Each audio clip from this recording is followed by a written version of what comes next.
കർത്താവിൻ്റെ നാമം വാഴ്ത്തപ്പെടുമാറാകട്ടെ. കഴിഞ്ഞ ആഴ്ച നമ്മൾ ചിന്തിച്ചു, ഒരു ഇൻട്രൊഡക്ഷനായിട്ട് നമ്മൾ ചിന്തിച്ചു കൊരിന്തിൽ എങ്ങനെ സഭയുണ്ടായത്. അപ്പോസ്തല പ്രവൃത്തി 18-ാം അധ്യായത്തിൽ നിന്ന് നമ്മൾ വളരെ വ്യക്തമായിട്ട് നമ്മൾ ചിന്തിച്ചു എങ്ങനെ ആരൊക്കെ കൊരിന്തിൽ വന്നു. അതുപോലെ തന്നെ 1-ാം മിഷണറി യാത്രയിൽ പൗലോസും ബർണബാസും മർക്കോസും ചേർന്ന് അന്ത്യോക്യയിൽ നിന്ന് തിരിച്ച് അന്ത്യോക്യയിൽ വന്ന് 1-ാം മിഷണറി യാത്ര അവസാനിച്ചു. വീണ്ടും 2-ാമത്തെ മിഷണറി യാത്രയിൽ അന്ത്യോക്യയിൽ നിന്ന് അവർ തുടങ്ങി. ഇവിടെ ഇപ്പം കൊരിന്തിൽ വന്നിരിക്കും. അത് കഴിഞ്ഞ് എഫെസോസിലേക്ക് പോകുന്ന കാണാം, പിന്നെ മക്കദോനിയ പട്ടണങ്ങളിലേക്ക് നമുക്ക് പോകുന്ന കാണാം. ആ 2-ാം മിഷണറി യാത്രയിൽ മർക്കോസിനെ കൂടെ കൊണ്ടുപോയില്ല.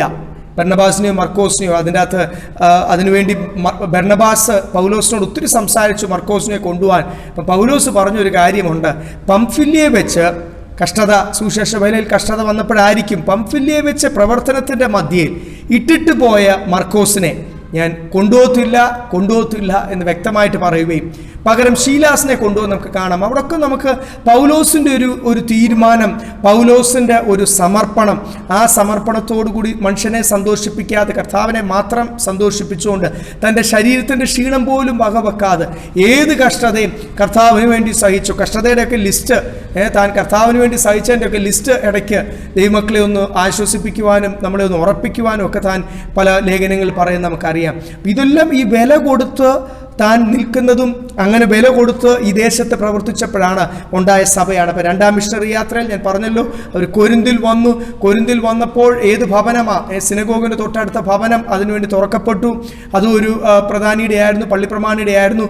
സ്വസ്ഥാനോസ്, ആ ഒരു സ്വസ്ഥാനോസ് എന്ന് പറയുന്ന പ്രധാന പള്ളിപ്രമാണി താൻ ആൾക്കാർ ദൈവം അനുവദിച്ചു. കാര്യം താൻ പൗലോസിൻ്റെ വചനവും ഇടയ്ക്ക് തൊട്ടടുത്ത ഭവനത്തിലല്ലേ കേൾക്കുന്നുണ്ടായിരിക്കും, അല്ലാത്ത ഒരു താല്പര്യം, അല്ലെ തന്നോട് ദൈവം ഇടപെടുന്നുണ്ട്, ഒരു വിളി തനിക്കുണ്ട്. പക്ഷെ അതേ സമയത്ത് പള്ളിപ്രമാണി ആയതുകൊണ്ട് ജനങ്ങളെയും സന്തോഷിപ്പിക്കുവാൻ അങ്ങനെ ഒരു സ്റ്റാൻഡ് എടുത്ത് സ്വസ്ഥാനോസിനെ ദൈവം നാട്ടുകാർ തന്നെ, ദേശക്കാർ തന്നെ അടിക്കുവാൻ ഇടയായി. അതിൻ്റെ കാരണം ചിലപ്പം പൗലോസിൻ്റെ എതിരെ താൻ ഒരു തീരുമാനം എടുക്കാഞ്ഞതുകൊണ്ടായിരിക്കും. എങ്കിലും അത് സ്വസ്ഥാനോസിന് ഒരു വലിയൊരു വഴിതിരിവിന് കാരണമായി. ഇനി ഞാൻ ഈ ദേശത്ത്, സ്വന്തം മുറ്റത്ത് അല്ലെങ്കിൽ സ്വന്തം ദേശത്ത് മാനിക്കപ്പെട്ട ഇത്രയും സ്ഥാനമുള്ള ദേശത്ത് അടികൊണ്ട സ്വസ്ഥാനോസ് അന്ന് എടുത്തൊരു തീരുമാനമാണ്. വീണ്ടും നമുക്കിവിടെ കൊരിന്തിലെ, പ്രത്യേകിച്ച് 1 കൊരിന്ത്യർ 1-ാം അധ്യായം പഠിക്കുമ്പോൾ അതിൻ്റെ 1-ാമത്തെ വാക്യം വായിക്കാം. 1-ാമത്തെ വാക്യം.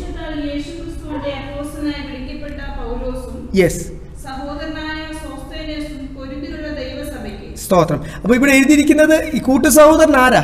കൊരിന്തിലെ പ്രവർത്തനത്തിന് പ്രധാന പങ്ക് വഹിച്ച, അല്ലെങ്കിൽ പൗലോസിന് ഒരു സഹായിയായിട്ട് നിന്നത് ആരാ ദൈവം ഉപയോഗിച്ചത്? ഈ സ്വസ്ഥാനോസ്, പള്ളിപ്രമാണിയായ, പിന്നീട് താൻ അതൊക്കെ വിട്ട് ആ സ്ഥാനമൊക്കെ വിട്ട് ദൈവത്തിന് വേണ്ടി തീഷ്ണോടുന്ന് ഇറങ്ങിയ സ്വസ്ഥാനോസ്. അപ്പോൾ ആ സ്വസ്ഥാനോസിനെ നമ്മൾ കാണുന്നു. വീണ്ടും വായിച്ചാട്ടെ. ആർക്ക് വേണ്ടിയായി ലേഖനം വരുന്നത്? അതാണ് പ്രധാനം. ഓരോ ലേഖനം തുടങ്ങുമ്പോൾ വളരെ വ്യക്തമായിട്ട് കർത്താവ് ആർക്ക് വേണ്ടി എഴുതുന്നതല്ല, ആരോടാണ് സംസാരിക്കുന്നത്. ഇവിടെ എഴുതിയിരിക്കുന്നത് നിങ്ങൾ വായിച്ചോ. ക്രിസ്തുവേശുവിൽ വിശുദ്ധീകരിക്കപ്പെട്ട്, സാങ്ക്ടിഫൈഡ് ഇൻ ക്രൈസ്റ്റ്. പിന്നെ അടുത്തത്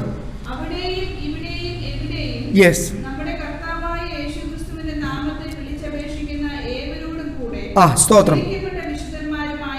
പ്രൈസ് ദി ലോർഡ്. രണ്ടാമത് വിളിക്കപ്പെട്ട വിശുദ്ധന്മാർക്ക് വേണ്ടി. അപ്പൊ ഇവിടെ 2 കാര്യമാണ് നമ്മൾ കാണുന്നത്. ക്രിസ്തുവേശുവിൽ വിശുദ്ധീകരിക്കപ്പെട്ടവർക്കും പിന്നെ വിളിക്കപ്പെട്ട വിശുദ്ധന്മാർക്ക്.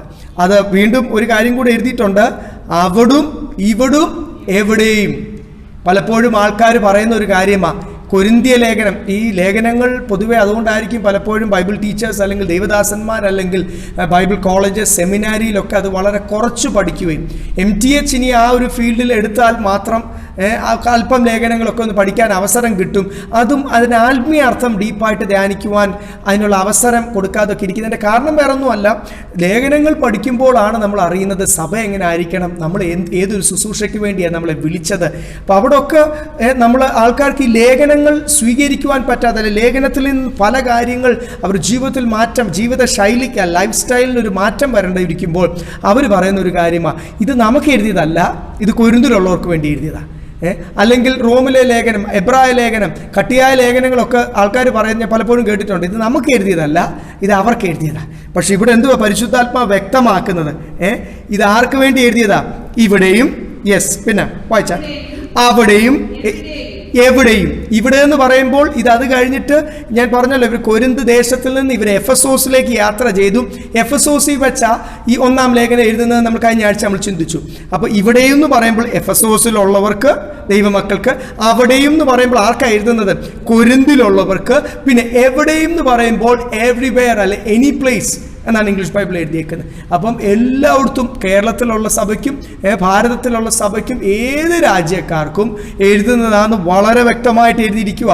കൊരിന്തിലുള്ളവർക്ക് മാത്രമല്ല ഈ ലേഖനം എഴുതുന്നത്. അനേക ലേഖനങ്ങൾ എഴുതുവാനിടയായി തിരുവചനത്തിനകത്ത് ചേർക്കപ്പെട്ട്, ഇത്രയും 21 ലേഖനങ്ങളൊന്നും അല്ല അപ്പോസ്തലന്മാർ എഴുതിയ, തിരുവചനത്തിനകത്ത് ചേർക്കപ്പെട്ട സഭയ്ക്ക് ആവശ്യമുള്ളത്. അതും ഈ വചനപ്രകാരമാണ് ആ നാളിൽ കർത്താവ് നമ്മളെ ന്യായം വിധിക്കുന്നതെന്ന് മനസ്സിലാക്കണം.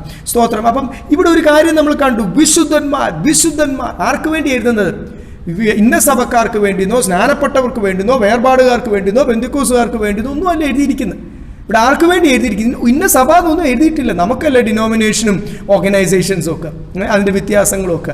ഇവിടെ എഴുതിയിരിക്കുന്നത് വിശുദ്ധന്മാർക്ക് വേണ്ടി എഴുതിയിരിക്കുക. അത് ഇവിടെയും അവിടെയും എവിടെയും എല്ലാ ലോകം മുഴുവനുമുള്ള വിശുദ്ധന്മാർക്ക്. ആ വിശുദ്ധന്മാരെ പറ്റി ഒന്നുകൂടെ നമുക്ക് കാണാം.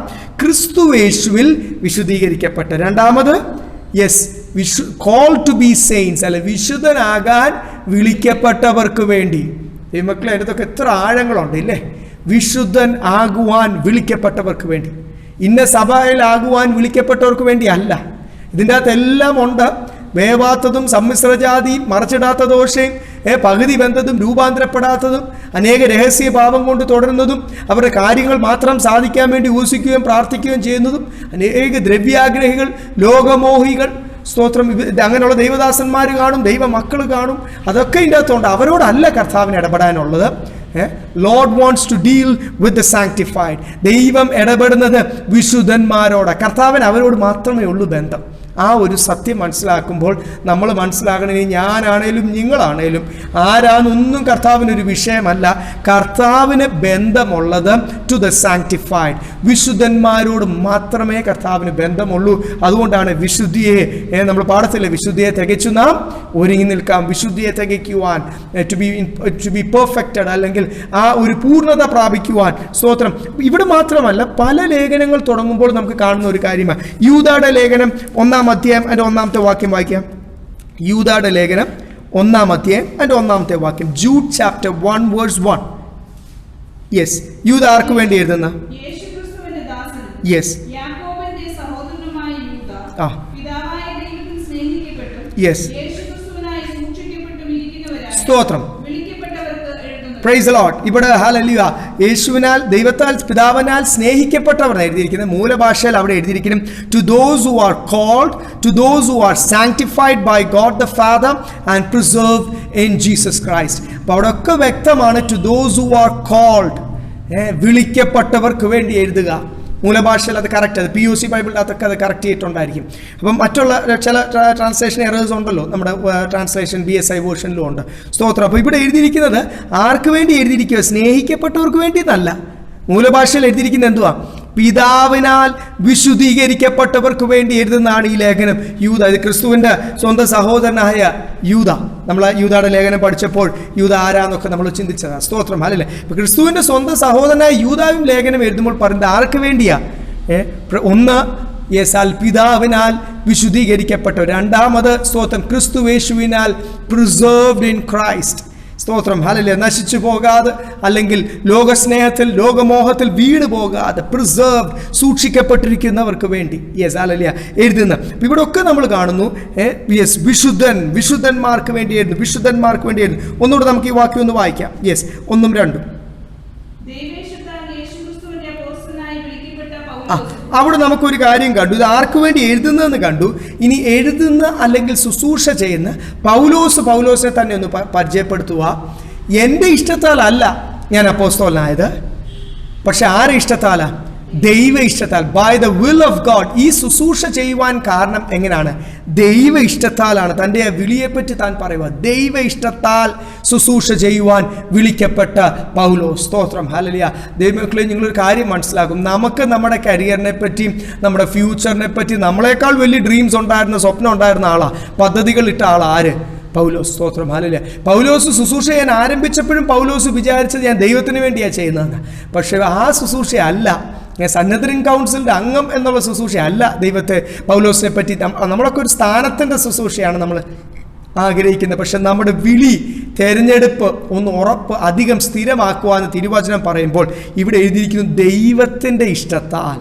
Yes, by the will of God. ദൈവത്തിൻ്റെ ഇഷ്ടത്താൽ ഞാൻ ആരായി?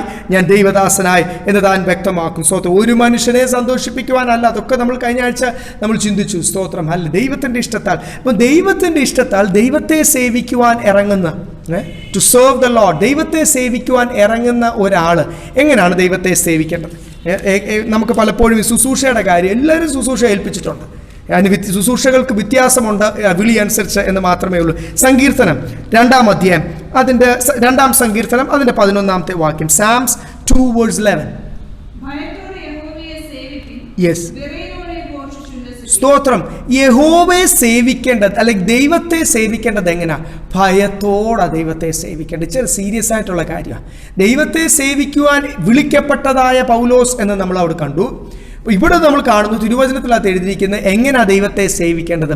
വിത്ത് ഫിയർ ആൻഡ് വിത്ത് ട്രെംബ്ലിങ്, വിറയലോടുകൂടി, ഭയത്തോടുകൂടി.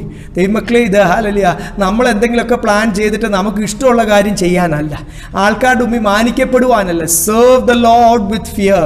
അപ്പം എങ്ങനെയാണ് കർത്താവിനെ സേവിക്കേണ്ടത്? ഭയത്തോട്. പുതിയ നിയമത്തിലേക്ക് വരുമ്പോഴും അത് എഴുതിയിട്ടുണ്ട്. എബ്രായ ലേഖനം നമുക്ക് വായിക്കാം. എബ്രായ ലേഖനം 12-ാം അധ്യായം 28-29. Hebrew chapter 12 verse 28 and 29. Yes, സ്തോത്രം. എങ്ങനെയാണ് ദൈവത്തിന് പ്രസാദം വരുമാറ്? To please God. മനുഷ്യനെ പ്രസാദിപ്പിക്കുവാനല്ല, ദൈവത്തിന് മാത്രം പ്രസാദം വരുമാറ് ഭയത്തോടുകൂടിയും ഭക്തിയോടുകൂടിയും നമ്മൾ എങ്ങനെയാണ്? Yes, praise God. ഭയം, അവിടെയൊക്കെ ഇംഗ്ലീഷ് എഴുതിയേക്കുന്ന serve God with reverence and with godly fear. Reverence, നമ്മൾ ഈ പദം നമ്മൾ കേൾക്കാറുണ്ട് ഇല്ലേ? ആൾക്കാരെയൊക്കെ റെവറൻറ്റ് എന്ന് വിളിക്കാറുണ്ട്. നേരത്തെ ഞാൻ ഓർപ്പിച്ചിട്ടുള്ളതാണ്. അറിയാമെങ്കിലും ദേവദാസന്മാർക്ക് തന്നെ അറിയാത്തത് കൊണ്ടാണോ? അവർ പലപ്പോഴും പറയും, അയ്യോ എന്നെ പാസ് എന്ന് വിളിച്ചാൽ പോയിട്ട് റെവറൻറ്റ് എന്ന് വിളിക്കണം. നോട്ടീസിലൊക്കെ നമ്മൾ കണ്ടില്ലേ, റവ എന്ന് എഴുതിയേക്കുന്നത് ഷോർട്ടായിട്ട്. അവരെ എത്ര റവ എന്നല്ലെങ്കിൽ റെവറൻറ്റ് എന്ന് വിളിക്കാൻ ശ്രമിച്ചാലും, സങ്കീർത്തനം 111-9 വാക്യം, ഒരു പ്രാവശ്യമേ ബൈബിളിനകത്ത് holy and reverend is his name എന്ന് ന്യൂ കിങ് ജെയിംസ് വേർഷനിലും കിങ് ജെയിംസ് വേർഷനിലും ഒക്കെ എഴുതിയിരിക്കുന്നത് നമുക്ക് കാണാം. സ്തോത്രം, ഹല്ലേലൂയ. തിരുവചനത്തിൻ്റെ അകത്ത് അല്ലെങ്കിൽ മൂലഭാഷയിൽ ആ റെവറൻറ്റ് എന്നുള്ള പദം അത് ദൈവത്തിന് മാത്രമുള്ള പദമാണ്. സ്തോത്രം. ഭയപ്പെടുവാൻ യോഗ്യൻ എന്നാണ് അതിൻ്റെ ഡിക്ഷണറി അർത്ഥം. മനുഷ്യനെ റെവറൻറ്റ് എന്ന് വിളിക്കാൻ പാടില്ല, മനുഷ്യനെ ഫാദർ അല്ലെങ്കിൽ പിതാവ് എന്ന് വിളിക്കാൻ പാടില്ല എന്നൊക്കെ വചനത്തിൽ വളരെ വ്യക്തമായിട്ട് എഴുതിയിരിക്കുമ്പോൾ നിങ്ങൾക്ക് പാസ്റ്റർന്നോ, ഇടയനാണെങ്കിൽ പാസ്റ്റർ എന്ന് വിളിക്കാം, അല്ലെങ്കിൽ സുവിശേഷകൻ എന്ന് വിളിക്കാം. അവർ ചെയ്യുന്ന ശുശ്രൂഷ 5 വിധ ശുശ്രൂഷകൾ ഏത് ശുശ്രൂഷയാണ് ചെയ്യുന്നതനുസരിച്ച് നിങ്ങൾക്ക് അവരെ വിളിക്കാം. സ്തോത്രം. പക്ഷേ റെവറൻറ്റ് എന്നോ ഫാദറിനോ ഒന്നും വിളിക്കാൻ പാടില്ല എന്ന് വചനം വളരെ വ്യക്തമായിട്ട് പറയുമ്പോൾ ആ വചനമൊക്കെ അങ്ങോട്ട് മാറ്റി വെച്ചിട്ടാണ് മനുഷ്യനെ എന്ത് വിളിക്കുന്നത്? ദൈവത്തിന് തുല്യമാക്കുവാൻ ശ്രമിക്കുന്നില്ല. ഇവിടെ എഴുതിയിരിക്കുന്നു serve God with reverence and with godly fear. ദൈവത്തെ ഭയത്തോടുകൂടിയും ദൈവഭക്തിയോടുകൂടിയും എന്ത് ചെയ്യണം? സേവിക്കണം. കാരണം എന്നാ? അവൻ ദഹിപ്പിക്കുന്ന, നമ്മുടെ ദൈവം ദഹിപ്പിക്കുന്ന അഗ്നിയാ. ഈ ഭയം കൂടാതെ എനിക്ക് ഇഷ്ടമുള്ളത് ഞാൻ ചെയ്യും, ഇഷ്ടമുള്ളപ്പോൾ ഞാൻ വിളിക്കും, അങ്ങനല്ല വചനം ഇങ്ങനെ എന്ന് നമ്മുടെ ഇഷ്ടത്തിനനുസരിച്ച് കോട്ടിക്കളയുമ്പോൾ, ആൾക്കാരെ കൂട്ടുവാൻ, മനുഷ്യനെ സന്തോഷിപ്പിക്കാൻ കോട്ടിക്കളയുമ്പോൾ ഓർത്തോണം, ഇതിൻ്റെ ഇടയ്ക്ക് യേശു ക്രിസ്തു നിൽക്കുന്നത് കൊണ്ടാണ് നിങ്ങൾ ദഹിച്ചു പോകാത്തത്. പഴയ നിയമത്തിൽ നമുക്കറിയാമല്ലോ, ഭൂമി പിളർന്ന എന്ത് ചെയ്തത്? വിഴുങ്ങിയത്. ആൾക്കാർ നോക്കിയിരിക്കുമ്പോൾ രാജാവിന് എന്ത് ചെയ്തു? മരിക്കുന്നതിന് മുമ്പേ തന്നെ പുഴു തിന്നാൻ തുടങ്ങി. പുഴു തിന്ന് താൻ എന്ത് ചെയ്തു? മരിച്ചങ്ങ് വീണു. സ്തോത്രം, ഹല്ലേലൂയ. എത്ര പേർക്ക് കുഷ്ഠം വന്നും ഹല്ലേലൂയ ദൈവത്തിൻ്റെ ന്യായവിധി നമ്മൾ വരുന്നത് നമ്മൾ കണ്ടു. സ്തോത്രം, ഹല്ലേലൂയ. സ്തോത്രം, തടിച്ച നാവായിട്ടും പല രീതിയിലാണ് നമ്മൾ കണ്ടത് ദൈവത്തിൻ്റെ ന്യായവിധി വരുന്നത്. അനേകരും മരിച്ചു വീഴുമ്പോൾ, വാളാൽ മരിച്ചു വീഴുമ്പോൾ, സ്തോത്രം, ഹല്ലേലൂയ. അവിടെയൊക്കെ നമ്മൾ മനസ്സിലാക്കണം, കർത്താവിനെ സേവിക്കുമ്പോൾ ഒരു ദൈവിക കാര്യം നമുക്ക് കുഞ്ഞുകളിയായിട്ടോ നമ്മുടെ ഇഷ്ടത്തിനോ എടുക്കുവാൻ പറ്റത്തില്ല. ഭയത്തോടുകൂടിയും വിറയലോടുകൂടിയും അവനെ സേവിപ്പീൻ. ഇവിടും എഴുതിയിരിക്കുന്നു, ഭയത്തോടുകൂടിയും ദൈവഭക്തിയോടുകൂടിയും അവനെ സേവിപ്പീൻ. തിരിച്ച് നമ്മുടെ വാക്യത്തിലേക്ക് വരാം. ഇവിടെ എല്ലാം നമ്മൾ കാണുന്ന ഒരു കാര്യമാണ്. സ്തോത്രം, പിതാവിൻ്റെ ഇഷ്ടത്താലാണല്ലോ, ദൈവത്തിൻ്റെ ഇഷ്ടത്താലാണ് ഞാൻ ആരായത്? ദൈവത്തെ സേവിക്കുവാൻ അപ്പോസ്തലനായത്. പക്ഷെ ഞാൻ ആ ജോലി ചെയ്യുമ്പോൾ ഞാൻ എങ്ങനെ ചെയ്യും? മനുഷ്യനെ സന്തോഷിപ്പിക്കാതെ ദൈവത്തെ മാത്രം പ്രസാദിപ്പിച്ചുകൊണ്ട് ഞാൻ ചെയ്യും എന്നുള്ളൊരു തീരുമാനം. കാരണം എൻ്റെ വിളി അതാ. പൗലോസ് അപ്പോസ്തലൻ പറയുന്ന കാരണം എന്നാ? That is my calling. എൻ്റെ വിളി അതാ. അമ്മയുടെ ഉദരത്തില ഞാൻ ജനിക്കുന്നതിന് മുമ്പ് എന്നെ തിരഞ്ഞെടുത്തെന്ന് എഴുതിയിരിക്കുന്നത്. ഗലാത്യ ലേഖനം ഒന്ന് വായിച്ചാട്ടെ. Galatians chapter 1 verse 15. ഗലാത്യ ലേഖനം 1-ാം അധ്യായം 15-ാമത്തെ വാക്യം ഒന്ന് വായിച്ചാട്ടെ. യെസ്. ആ, സ്തോത്രം. യെസ്, പ്രസാദിച്ചപ്പോൾ അത് നമുക്ക് വായിക്കാം. അപ്പൊ എന്തുവാണ് കർത്താവ് പ്രസാദിച്ചത്? എൻ്റെ യോഗ്യതയൊന്നുമല്ല. God please me. ദൈവം എന്നിൽ പ്രസാദിച്ച്, ദൈവത്തിൻ്റെ കൃപ എൻ്റെ മേൽ വന്ന് എന്നെ അമ്മയുടെ ഉദരത്തിലായിരിക്കുമ്പോൾ, എന്ന് വെച്ചാൽ ജനിച്ച് ഭൂമിയിൽ, നമുക്ക് ഈ ജനിച്ച് വെളിയിൽ വരുമ്പോഴേ അറിയത്തുള്ളൂ. അപ്പോഴും നമുക്ക് വിളി അറിയത്തില്ല. അവരൊക്കെ കുറേ വലുതായി കഴിഞ്ഞ് നമ്മൾ പറയും ആ വിളിയൊക്കെ അനുസരിച്ച് അവരെ വിടാം എന്നൊക്കെ നമ്മുടെ മക്കളെ പറ്റിയൊക്കെ നമ്മൾ പറയും, മറ്റുള്ളവരെ പറ്റിയൊക്കെ നമ്മൾ പറയും. ഇവിടെ എഴുതിയിരിക്കുന്ന പ്രൈസ് ലോർഡ്, അല്ല കർത്താവിൻ്റെ വിളി എന്ന് പറയുന്നത് നമ്മൾ ജനിച്ച് വെളിയിൽ വരുന്നില്ല. അമ്മയുടെ ഉദരത്തിലായിരിക്കുമ്പോൾ എന്നെ വിളിച്ച് നമുക്ക് അറിയാം. സ്തോത്രം, ഹല്ലേലൂയ. യെരമ്യാ പ്രവാചകൻ പറയുന്ന പോലെ അമ്മയുടെ ഉദരത്തിലായിരിക്കുമ്പോൾ കർത്താവ് എന്നെ വിളിച്ചു, വേർതിരിച്ചു, ഒരു പ്രവാചകനായിട്ട് എന്നെ ശുദ്ധീകരിച്ചു, എന്നെ മാറ്റി. ഗോഡ് സെപ്പറേറ്റഡ് മീ എന്ന് എഴുതിയിരിക്കുന്നത്. അത് തന്നെയാണ് ഇവിടെ പൗലോസ് അപ്പോസ്തലൻ പറഞ്ഞത്. പഴയ നിയമത്തിലെ ദൈവദാസന്മാരാണെങ്കിലും പുതിയ നിയമത്തിലാണ് നമ്മുടെ വിളി എങ്ങനെ. നമ്മൾ ഓരോരുത്തരെയും നമ്മൾ ആ തിരിച്ചറിയുന്ന ചിലപ്പോൾ അല്പം താമസിച്ചായിരിക്കുമെങ്കിലും നമ്മുടെ വിളി ഏറ്റവും നേരത്തെ നമ്മുടെ വിളി തിരിച്ചറിയുന്ന വ്യക്തിയാണ് ഭാഗ്യവാൻ. ഒരു സംശയവുമില്ല. എത്രത്തോളം പലരും വിളി തിരിച്ചറിഞ്ഞാൽ പോലും വിളിച്ച വിളി അനുസരിച്ച് ഇറങ്ങാതിരുന്ന് ദൈവത്തിൻ്റെ കയ്യിൽ നിന്ന് അടികൊണ്ട് അവസാനം അവരെ കൈവിട്ട് നികൃഷ്ട ബുദ്ധിക്ക് ഏൽപ്പിച്ചു കൊടുത്ത് ലോകത്തിൽ എത്ര ബുദ്ധിയുള്ളവരാണെങ്കിലും കഴിവുള്ളവരാണെങ്കിലും ലജ്ജിതരായിട്ട് ദൈവം കൈവിട്ട് കഴിഞ്ഞാൽ, കർത്താവിൻ്റെ കരം നമുക്ക് വിരോധമായി തീർന്നു കഴിഞ്ഞാൽ ലജ്ജിതരായി പോകേണ്ടി വരൂല്ലേ? ഒന്നും ചെയ്യുവാൻ കഴിയത്തില്ല. ലജ്ജിതരായി എത്ര പേരെയാണ് നമ്മൾ അങ്ങനെ കാണുന്നത്. സ്തോത്രം, ഹല്ലേലൂയ. ഇവിടെ എഴുതിയിരിക്കുന്നത്, എന്നെ അമ്മയുടെ ഉദരത്തിൽ ദൈവത്തിൻ്റെ കൃപയാൽ, call me through his grace. എന്നെ വിളിച്ചത് എങ്ങനാ? ദൈവത്തിൻ്റെ കൃപയാൽ. യെസ്, എന്തിനാണ് വിളിച്ചത്? സ്തോത്രം, കൃപയാൽ വിളിച്ചത്. ദൈവപുത്രനെ കുറിച്ചുള്ള സുവിശേഷം ആരിൽ വെളിപ്പെടണം? ജാതികളുടെ ഇടയിൽ എന്നിൽ വെളിപ്പെടണം. സ്തോത്രം, ഹല്ലേലൂയ. To reveal his son in me. ക്രിസ്തുവിനെ എന്നിൽ വെളിപ്പെടണം. കേട്ടോ ദൈവമക്കളെ, നമ്മളെ ദൈവം ഏൽപ്പിച്ചിരിക്കുന്ന ശുശ്രൂഷ എന്തുവാ? നമുക്ക് ഇഷ്ടമുള്ള ഏത് ശുശ്രൂഷയാണേലും ഓർത്തോണം, ക്രിസ്തു നിങ്ങളിൽ വെളിപ്പെടണം. ജാതികളുടെ മധ്യത്തിൽ സഭയിൽ വെളിപ്പെടണം എന്നല്ല. സഭയിലൊക്കെ എല്ലാവരും ഡീസൻ്റാണ്.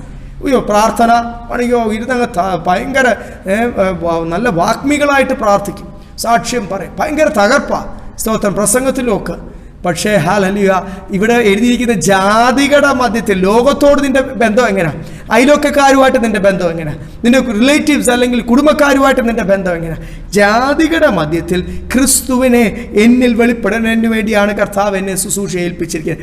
ഏൽപ്പിച്ച ഉടനെ എന്നോട് ദൈവം സംസാരിച്ച ഉടനെ തന്നെ ഇവിടെ എഴുതിയിരിക്കുന്നത്, ഞാൻ ജഡരക്തങ്ങളോട് ഞാൻ എന്ത് ചെയ്തില്ല? ആലോചന ചോദിച്ചില്ല. സ്തോത്രം. ഇവിടെ ഗലാത്യ ലേഖനം നമ്മൾ ചിന്തിക്കുന്നത്, യെസാലിൽ ജഡരക്തങ്ങളോട് ഞാൻ ആലോചന ചോദിച്ചുമില്ല. 17-ാമത്തെ വാക്യത്തിൽ പറഞ്ഞ യെരുശലേമിൽ പോയി. സ്തോത്രം, ഹല്ലേലൂയ. അവിടെ പ്രധാന പത്രോസും യോഹന്നാനും യാക്കോബും പ്രധാന ദൈവദാസന്മാർ അവിടെ ഉണ്ട്. അവരോട് ഞാൻ, എന്നേക്കാൾ സീരിയസ് ആയിട്ടുള്ളവരോട് ഞാൻ എന്ത് ചെയ്തില്ല? ആലോചന ചോദിച്ചില്ല. എന്ന് വെച്ചാൽ മനുഷ്യനോട് ആലോചന ചോദിച്ചാൽ ചിലപ്പം ഹല്ലേലൂയ സമയത്തിന് പൗലോസിന് ഇറങ്ങുവാൻ കഴിയാതിരിക്കും. നിങ്ങൾക്ക് ഒരു കാര്യം അറിയാം, ഞാൻ കർത്താവിൻ്റെ വേലയ്ക്ക് ഇറങ്ങുന്ന ഒരു 3 വർഷത്തോളം ജോലി ചെയ്ത് കഴിഞ്ഞിട്ട് കർത്താവിൻ്റെ വേലയ്ക്ക് ഇറങ്ങുന്ന സമയത്ത്, സ്തോത്രം, ഹല്ലേലൂയ, ഇവിടെ നാട്ടിലൊരു സ്കൂൾ പഠിപ്പിക്കുവാനായിട്ടും വെളിയിൽ എൻ്റെ പിതാവ് ജോലി ചെയ്ത കമ്പനിയിൽ അവിടെ ഒരു കമ്പ്യൂട്ടർ സെക്ഷൻ ഡിവിഷൻ തുടങ്ങിയിട്ട് അതിനെ ഹെഡ് ചെയ്യുവാൻ അല്ലെങ്കിൽ അതിനെ ലീഡ് ചെയ്യുവാൻ അങ്ങനെ ഒരു പദവി, അങ്ങനെ 2-3 പദവികളാണ് ഒന്നിച്ച്, അല്ലെങ്കിൽ ഒരു ജോലിയാണ് ഒന്നിച്ച് വന്നത്. അതുവരെയും ഞാൻ എവിടെയൊക്കെ അപ്ലൈ ചെയ്തു, എങ്ങും ജോലി കിട്ടാത്ത എനിക്ക് സ്തോത്രം. ഞാൻ അവിടെ അടുത്തുണ്ടായിരുന്ന സ്ഥാപനത്തിലൊക്കെ പഠിപ്പിച്ചുകൊണ്ടിരിക്കുമായിരുന്നു. അങ്ങനെ ഇരിക്കുമ്പോഴാണ് കർത്താവിൻ്റെ വേലയ്ക്ക് ദൈവം എന്നെ വിളിച്ചതനുസരിച്ച് എൻ്റെ മനസ്സിൽ ഞാനൊരു തീരുമാനമെടുക്കുകയും ഈ 2-3 ജോലി, കോട്ടയത്തെ വേറൊരു കമ്പ്യൂട്ടർ സ്ഥാപനത്തിൽ ഒരു ജോലി, അങ്ങനെ 3 ജോലിയാണ് എൻ്റെ മുന്നിൽ സാത്താൻ കൊണ്ടുവന്നത്. ദൈവം കൊണ്ടുവന്നെന്ന് ഞാൻ ഒരിക്കലും പറയത്തില്ല. കാര്യം എന്നെ വിളിച്ചിരിക്കുന്ന വിളിയിൽ നിന്ന് മാറ്റുവാൻ സാത്താൻ കൊണ്ടുവന്നു. സ്തോത്രം. ആ സമയത്ത് ഞാൻ എൻ്റെ പിതാവിനോട് പറഞ്ഞു, ഞാൻ കർത്താവിൻ്റെ വേലയ്ക്ക് ഇറങ്ങുക. എൻ്റെ പിതാവ് 1973 തൊട്ട് കർത്താവിൻ്റെ വേലയിലാണ്. പിതാവിൻ്റെ പിതാവും ഹല്ലേലൂയ സ്തോത്രം കർത്താവിൻ്റെ വേലയിലായിരുന്നു. വീട്ടിൽ അന്നും ഒരു കൂട്ടായ്മ ഉണ്ടായിരുന്നു വർഷം മുമ്പേ. സ്തോത്രം ഹല്ലേലൂയ. ഞാൻ പറഞ്ഞത് അങ്ങനെയൊക്കെ ആയിരുന്നെങ്കിൽ പോലും അവരവരുടെ ബുദ്ധിയിൽ ചിന്തിച്ച് എന്നോട് പറഞ്ഞൊരു കാര്യം, നീ ഇപ്പോഴേ എടുത്തു ചാടി, കുടുംബത്തിൽ വേറെ പലരുടെ ഉദാഹരണമൊക്കെ പറഞ്ഞിട്ടാണ്, അവരൊക്കെ നേരത്തെ ഇറങ്ങിയിട്ട് കണ്ടില്ല ഇപ്പം എന്തായി തീർന്നു, അവരൊന്നും ഇപ്പം വേലയിലില്ലല്ലോ, അതുകൊണ്ട് നീ അങ്ങനെ എടുത്തു ചാടി കർത്താവിൻ്റെ വേല ചെയ്യണ്ട, നീ കുറച്ചൊക്കെ പഠിച്ച് അല്ലെങ്കിൽ കുറച്ചുകൂടെ ആ കാര്യങ്ങൾ ജോലിയൊക്കെ ചെയ്ത് കുറച്ച് എന്തെങ്കിലുമൊക്കെ ഒരു ഇൻവെസ്റ്റ്മെൻ്റ് ഒക്കെ ഉണ്ടാക്കിയിട്ട് പിന്നെ ദൈവം ഇടപെടുന്ന സമയത്ത് നീ ഇറങ്ങിക്കോ എന്നാണ് എൻ്റെ പിതാവ് എന്നോട് ആലോചന പറഞ്ഞത്. ഞാൻ ആരും കുറ്റപ്പെടുത്തുമല്ല. അവരോടൊക്കെ ഞാൻ ആലോചന ചോദിച്ചായിരുന്നെങ്കിൽ ഞാൻ ഇന്ന് കർത്താവിൻ്റെ വേലയിൽ കാണത്തില്ല. കാര്യം ആ ഒരു ബുദ്ധിയുടെ പ്രമാണം നീക്കം ആലോചന അനുസരിച്ച് ഞാൻ വിദേശത്തൊക്കെ ജോലിക്കൊക്കെ പോയി കുറേയൊക്കെ കാശുമൊക്കെ ഉണ്ടായി കഴിഞ്ഞാൽ ചിലപ്പം എനിക്ക് തന്നെ എന്ത് ചെയ്യത്തില്ല, പിന്നെ അത് വിട്ടിട്ട് പോരാനും തോന്നത്തുമില്ല, കർത്താവിൻ്റെ വേലയ്ക്ക് ഞാൻ ഇറങ്ങത്തുമില്ല. എൻ്റെ കുടുംബത്തിലുള്ളവർ എത്ര പേരാണെന്നറിയാം. എൻ്റെ അടുത്ത് വളരെ കൂട്ടുകാരെ പോലുള്ള എന്നെക്കാൾ മൂത്ത എൻ്റെ കുടുംബത്തിലുള്ള സീനിയേഴ്സ് അവരൊക്കെ എന്നെ പിന്തിരിപ്പിച്ച സമയം ഞാൻ ഓർക്കുന്നു. കർത്താവിൻ്റെ വേലയിൽ ഞാൻ ഇറങ്ങിയ സമയത്ത് ഒത്തിരി അവരൊക്കെ പറഞ്ഞു, പോയി ജോലി ചെയ്യും, ഈ സുശേഷവേലയൊന്നും ഇപ്പം ചെയ്യണ്ട, ചെറിയ പ്രായത്തിൽ ചെയ്യണ്ട എന്ന് പറഞ്ഞ് എന്നെ പിന്തിരിപ്പിച്ചവർ മാത്രമേ ഉള്ളൂ എൻ്റെ ഓർമ്മയിൽ. സ്തോത്രം. പക്ഷേ ഇവിടെ പൗലോസ് പറയുന്ന പോലെ ജഡരക്തങ്ങളോട് അല്ലെങ്കിൽ മനുഷ്യരോട് ആലോചന ചോദിച്ചായിരുന്നെങ്കിൽ ദൈവത്തിൻ്റെ സന്നിധിയിൽ കർത്താവിനറിയാം, ഇന്ന് ഞാൻ ഒരിക്കലും ഇവിടെ നിന്നിട്ട് വചനം പറയുവാൻ ഞാൻ യോഗ്യനായി തീരത്തില്ലായിരുന്നു. അല്ലെങ്കിൽ വിളിക്കുന്ന സമയത്ത് ഇറങ്ങണം, ദൈവം ഇറക്കുന്ന സമയത്ത് ഇറങ്ങണം. ദൈവത്തിൻ്റെ പരിശുദ്ധാത്മാവ് നിങ്ങളോട് ഓരോരുത്തരോടും സംസാരിക്കുന്നു. സ്തോത്രം. ഹല്ലേലൂയ. എങ്കിൽ മാത്രമേ ദൈവം ഏൽപ്പിച്ച വേല അതിൻ്റെ പൂർണ്ണതയിലും അതിൻ്റെ വിശുദ്ധിയിലും അതിൻ്റെ വിശ്വസ്തതയിലും ചെയ്യുവാൻ കഴിയത്തുള്ളൂ. അപ്പോൾ ഇവിടെ താൻ പറയുന്നു, ഞാൻ ഒരിക്കലും ഹല്ലേലൂയ മനുഷ്യരോട് ചോദിക്കാം. സ്വസ്ഥാനോസിനെ നമുക്കറിയാം. ഹല്ലേലൂയ സ്തോത്രം. താൻ ഇവിടെ നമ്മൾ കണ്ടു, താനും എന്ത് ചെയ്തു, കർത്താവ് ഏൽപ്പിച്ച വേലയ്ക്ക് ഇറങ്ങുന്നതായിട്ട് നമുക്ക് കാണാം. യെസ്, അതിൻ്റെ 2ാമത്തെ വാക്യം കൂടെ വായിച്ചാൽ പ്രൈസ്. വീണ്ടും ഇവിടെ എഴുതിയിരിക്കുക, വിളിക്കപ്പെട്ട വിശുദ്ധന്മാർ. ഹല്ലേലൂയ സ്തോത്രം. വിശുദ്ധന്മാർ, ഞാൻ പറഞ്ഞല്ലോ വിശുദ്ധന്മാരോടാണ് കർത്താവിനെ സംസാരിക്കാനായിട്ടുള്ള. അതുമാത്രമല്ല, നമ്മൾ ഇപ്പോൾ ചിലപ്പോൾ രക്ഷിക്കപ്പെട്ട് സ്നാനപ്പെടുമ്പോൾ നമ്മൾ അങ്ങ് പൂർണ്ണത പ്രാപിക്കുന്നില്ല. പക്ഷെ കർത്താവ് നമ്മളോട് സംസാരിക്കുന്ന അനുസരിച്ച് നമ്മൾ ആരായി തീരുക, വിശുദ്ധന്മാരായി തീരുക. ആ ഒരു സത്യം നിങ്ങൾക്ക് അറിയാമോ? യേശു കർത്താവ് പറഞ്ഞ ഭാഗം നമുക്കൊന്ന് വായിക്കാം. യോഹന്നാൻ സുവിശേഷം 15-ാം അധ്യായം അതിൻ്റെ 3-ാമത്തെ വാക്യം. യോഹന്നാൻ സുവിശേഷം 15-ാം അധ്യായം അതിൻ്റെ 3-ാം, ജോൺ ചാപ്റ്റർ 15 വേഴ്സ് 3. അവിടെ നമുക്ക് വായിക്കാം കർത്താവ് പറയുന്ന ഭാഗം. Yes.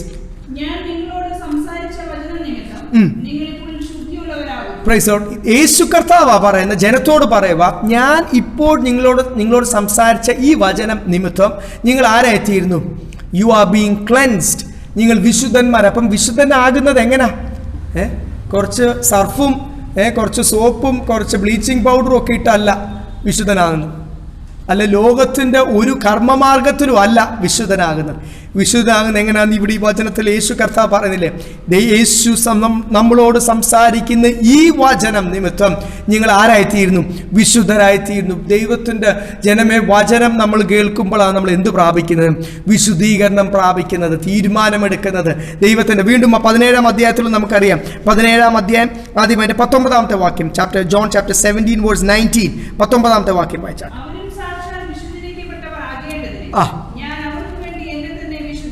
Price the Lord. Hallelujah സ്തോത്രം. ഇവിടെ എഴുതിയിരിക്കുന്നത് ഞാൻ എന്നെ തന്നെ വിശുദ്ധീകരിക്കുന്നു. കാരണം എന്നാ? അവരും എനിക്ക് വേണ്ടി വിശുദ്ധരായി തീരേണ്ടത്. അതിന്റെ 17-ാമത്തെ വാക്യം 17. യെസ്. വീണ്ടും ഇവിടുത്തെ അത് തന്നെ എഴുതിയിരിക്കുന്നത്, നിന്റെ വചനമാണ് സത്യം, ഈ സത്യത്താൽ അവരെ എന്ത് ചെയ്യണമേ? വിശുദ്ധീകരിക്കണേ. അപ്പൊ ഇവിടെ എല്ലാം നമുക്ക് കാണുന്ന ഒരു കാര്യമാണ്, കർത്താവിനുള്ളവരെ ഇവിടെയൊക്കെ മൂലഭാഷയിൽ ഹാഗിയോസ് എന്നുള്ള പദം എഴുതിയിരിക്കുന്നത്. സാങ്ക്ടിഫൈഡ്, സെപ്പറേറ്റഡ്, മെയ്ഡ് ഡിഫറെൻറ്റ്, അല്ലെങ്കിൽ വ്യത്യസ്തനാക്കി തീർക്കുന്ന ഒരു അനുഭവം, ശുദ്ധീകരിച്ച് ഇതാ വേർപാടെന്ന് പറയുന്നത്. സ്തോത്രം. ഹല്ലേലൂയ. ഒരു സഭയുടെ പേരായിട്ട് മാത്രമല്ല, അല്ലെങ്കിൽ ഹല്ലേലൂയ പലപ്പോഴും പറയാം ഞങ്ങൾ വേർപെട്ടവരാ എന്ന് പറഞ്ഞാൽ മാത്രം പോരാ, അത് ജീവിതത്തിൽ കാണണം. ഹല്ലേലൂയ. കർത്താവ് ലോകമനുഷ്യരിൽ നിന്ന് നമ്മളൊരു വ്യത്യസ്തരാക്കി കർത്താവിൻ്റെ സ്വഭാവമുള്ളവരായി ദൈവത്തിൻ്റെ ആത്മാവിനാൽ നടത്തപ്പെടും. അപ്പോൾ നമ്മുടെ ലൈഫ് സ്റ്റൈലിന് എല്ലാം ഒരു വ്യത്യാസം വരും. ഇന്നത്തെ ജീവിതത്തിൽ നോക്കിയാൽ ഇതൊന്നും ഒരു ഉപദേശമായിട്ട് ഹല്ലേലൂയ ദൈവദാസന്മാർ വളരെ ആഴത്തിൽ പഠിപ്പിക്കാത്തത് കൊണ്ട്, അല്ലെങ്കിൽ വിശുദ്ധീകരണത്തിലേക്ക് നടത്താത്തത് കൊണ്ട്, സ്തോത്രം, ജാതികളാണോ ദൈവമക്കളാണോ എന്ന് കണ്ടാലും അറിയത്തില്ല, അവരോട് ഇടപെട്ടാലും അറിയത്തില്ല. ഹല്ലേലൂയ. അല്ലെങ്കിൽ ബിസിനസ് അവരുടെ കൂടെ ചേർന്ന് ചെയ്ത്, അല്ലെങ്കിൽ എന്തെങ്കിലും ഒരു സാമ്പത്തിക വിഷയത്തിൽ ഇടപെട്ടാലൊക്കെ നമുക്ക് ഒത്തിരി കള്ളത്തരങ്ങളും വേദനകളും ഹല്ലേലൂയ തിക്ത അനുഭവങ്ങളും ഒക്കെ അനുഭവിക്കാൻ പറ്റുന്നു എന്ന് ജാതികൾ പോലും പറയുന്നതിൻ്റെ കാരണം എന്താണെന്നറിയാം? ജീവിതത്തിൽ ഒരു മാറ്റം ഉണ്ടായിട്ടില്ല, പക്ഷെ അവർ പറയുന്നത് രക്ഷിക്കപ്പെട്ടു, സ്നാനപ്പെട്ടു, സഭയിലാണെന്ന് പറയുന്നത്. ജീവിതത്തിൽ എന്തില്ല, ഒരു മാറ്റം ഉണ്ടാകുന്നില്ല. അപ്പം ഇവിടെ എഴുതിയിരിക്കുന്ന ആരാണ് വിശുദ്ധീകരിക്കപ്പെട്ട? സ്തോത്രം, കർത്താവിനുള്ളവരെ എന്ത് ചെയ്തു?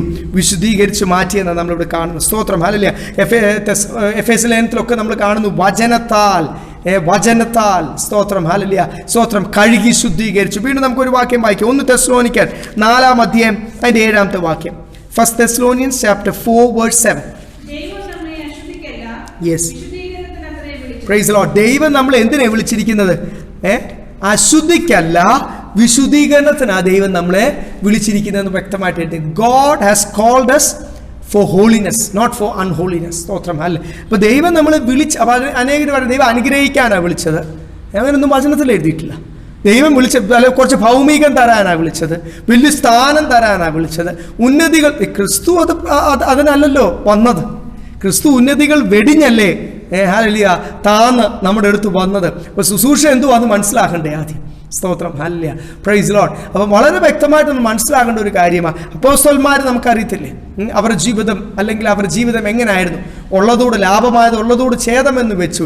കാര്യം ക്രിസ്തുവിനെ ഒന്ന് അറിയുവാൻ, ആ പുനരുദ്ധാന ശക്തി ഒന്ന് പ്രാപിക്കുക. അപ്പം നമ്മളെ വിളിച്ചതേ എന്തിനാണ്? കർത്താവ്, we are called for holiness.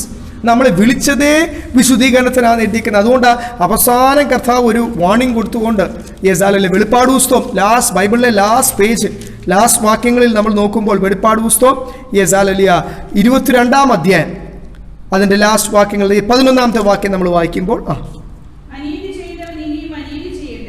Revelation chapter 22 verse 11 അവിടെ എഴുതിയിരിക്കുന്ന അനീതി ചെയ്യുന്നവൻ, ജീവിതത്തിൽ ഈ അനീതിയും കള്ളത്തരവും ഒക്കെ ചെയ്യുന്നവൻ, ദൈവത്തിലോ ആരും ആയിക്കോട്ടെ, ഇന്ന് പേരൊക്കെ ആയിക്കോട്ടെ, അവൻ ഇനിയും എന്ത് ചെയ്യട്ടെ? ഇത് സഭയോടായിരുന്നു, ജാതികളോടല്ല. ദൈവമക്കൾ എന്ന് പറയുന്നവരുടെ മധ്യത്തിലും അനീതി ചെയ്യുന്നവൻ ഇനിയും അനീതി ചെയ്യട്ടെ. Let him continue in that. Yes, അഴുക്കുള്ളവനും ഉണ്ട്. എവിടെ ഉണ്ട്? ഈ പറയുന്ന കൂട്ടങ്ങളിലൊക്കെ ഉണ്ട്. അഴുക്കുള്ളവൻ ഇനിയും, let the filthy be more filthy, അഴുക്കായി തീരട്ടെ. നീതിമാൻ, പ്രൈസ് ദി ലോർഡ്, അവൻ ഇനിയും നീതി ചെയ്യട്ടെ. Let the righteous be more righteous. ഇതാ എൻ്റെ പ്രധാന ഭാഗം. ഹല്ലേലൂയ. വിശുദ്ധൻ എന്ത് ചെയ്യണം? ഞാൻ പണ്ട് കുറച്ച് തീരുമാനമൊക്കെ എടുത്ത് വിശുദ്ധനായെന്ന് പറഞ്ഞുകൊണ്ടിരുന്നിട്ട് ഒരു കാര്യമില്ല ദൈവമക്കളെ. ഹല്ലേലൂയ. ഇത് ദൈനംദിന ജീവിതത്തിൽ വിശുദ്ധൻ ഇനിയും തന്നെ നമ്മൾ മറ്റുള്ളവരെ വിശുദ്ധീകരിക്കാൻ ശ്രമിക്കുന്ന സമയം കൊണ്ട് എന്ത് ചെയ്യണം? ഹല്ലേലൂയ. മറ്റുള്ളവരെ കുറ്റം കണ്ടുപിടിക്കുവാനല്ല ഇവിടെ പറയുന്നത്.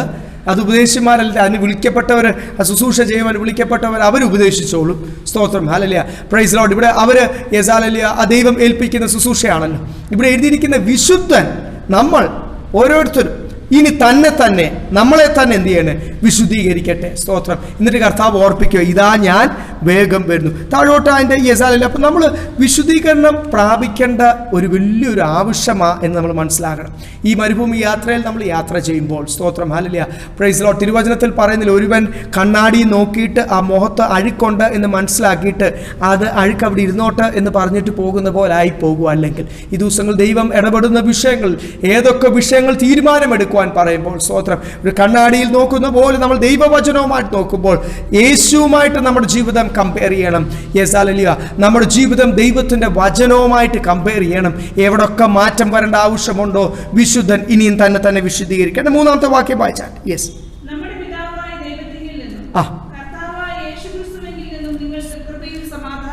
Price the Lord. ഏത് സഭയോട് സംസാരിക്കുമ്പോഴും പൗലോസ് അപ്പോസ്തലൻ പറയുന്ന ഒരു കാര്യമാണ്, യേശുവിൽ നിന്ന് നിങ്ങൾക്ക് എന്ത് ചെയ്യട്ടെ? കൃപയും സമാധാനവും. ഈ കൃപയെ അനുസരിച്ച് ദൈവകൃപയോട് ജീവിക്കുമ്പോഴാണ് നമുക്ക് എന്ത് കിട്ടുന്നത്? സമാധാനം കിട്ടുന്നത്. പലരും പറയും പണം കിട്ടുമ്പോഴാണ് സമാധാനം കിട്ടുന്നത്. വെറുതെയാണ്. പണം ആവശ്യത്തിലും അധികം ഉള്ളവരോട് ചോദിച്ചു കഴിഞ്ഞാൽ അവരെപ്പോഴും ഇങ്ങനെ ടെൻഷൻ അടിച്ച് ദീർഘശ്വാസവും വിട്ടിട്ട് പലരും പറയാറുണ്ട് രാത്രിയിൽ എനിക്ക് ഒട്ടും ഉറക്കമില്ലെന്നൊക്കെ പറയാറുണ്ട്. കാര്യം വേറൊന്നുമല്ല, ഈ പണത്തിൻ്റെ വിഷയവും ഈ ലോകത്തിലെ വിഷയം എല്ലാം കൂടി ചിന്തിച്ചിട്ട് നമ്മുടെ ഉള്ള ഉറക്കം കൂടി എന്ത് ചെയ്യും, ഇല്ലാതായിപ്പോവും. സ്തോത്രം. അപ്പം പണമല്ല, ജ്ഞാനമല്ല, ലോകത്തിൽ സ്ഥാനമല്ല. ഈ സ്ഥാനമുള്ളവരോടൊക്കെ മുഖ്യമന്ത്രിയോടും പ്രധാനമന്ത്രിയോടൊക്കെ ചോദിച്ചോട് അവർക്കും ഇല്ല ഉറക്കം, സമാധാനമില്ല. സ്തോത്രം. ഹല്ലേലൂയ. ചോദിച്ചു നോക്കുക, അവർക്കും സമാധാനമില്ല. പക്ഷെ ഇവിടെ ദൈവസഭയോട് പറഞ്ഞ ഈ ക്രിസ്തുവിൽ കൂടുള്ള കൃപയും സമാധാനവും. കാര്യം അപ്പോസ്തലന് അറിയാവുന്ന ഒരു കാര്യമാണ്, സ്തോത്രം, പേഴ്സണലി അനുഭവിച്ച ഒരു കാര്യമാണ് കൃപ. ക്രിസ്തുവിൻ്റെ കൃപയാലാണ് ഞാൻ ഇത്രത്തോളമായത് ശുശ്രൂഷയിൽ. ക്രിസ്തുവിൻ്റെ കൃപയാൽ. ക്രിസ്തുവിൻ്റെ കൃപ 1 കൊരിന്ത്യർ 15-ാം അധ്യായത്തിലും 13-ാം അധ്യായത്തിലും എല്ലാം അവിടെ എഴുതിയിരിക്കുന്നത് നമുക്ക് കാണാം. ഒരു ഭാഗം മാത്രം നമുക്കൊന്ന് വായിക്കാം. 1 കൊരിന്ത്യർ 15-ാം അധ്യായം അതിൻ്റെ 10-ാമത്തെ വാക്യം. 1 Corinthians chapter 15 verse 10.